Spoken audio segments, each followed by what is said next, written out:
মাথায় হাত রেখে 7 বার সূরা কাউসার পাঠ করলে কি হয়, কি লাভ হয়?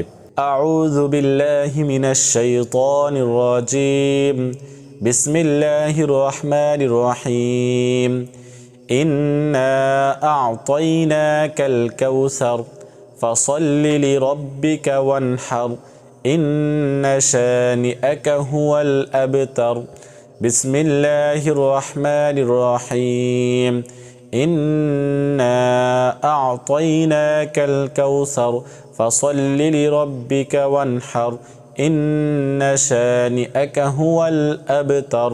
আস্তাগফিরুল্লাহ আস্তাগফিরুল্লাহ আস্তাগফিরুল্লাহ। তারপরে 3 বার দুরূদ শরীফ পাঠ করবেন। তার উপরে এভাবে রেখে ডান হাতটা রাখবেন, রেখে আপনি ধ্যান খেয়াল মনোযোগ আল্লাহ তাআলা দিকে রেখে চোখটি বন্ধ করবেন। বন্ধ করে সূরা কাউসার 7 বার পাঠ করবেন। কতবার? 7 বার। এই আমলটি করলে আপনি অবাক হয়ে যাবেন, আপনার দুশ্চিন্তা থেকে আপনি মুক্তি পাবেন।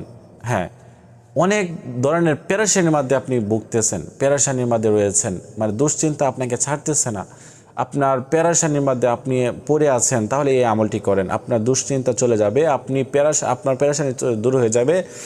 আপনার কঠিন থেকে কঠিন কাজের মধ্যে যদি থাকেন, ওই কাজ আল্লাহ তাআলা সহজ করে দিবেন।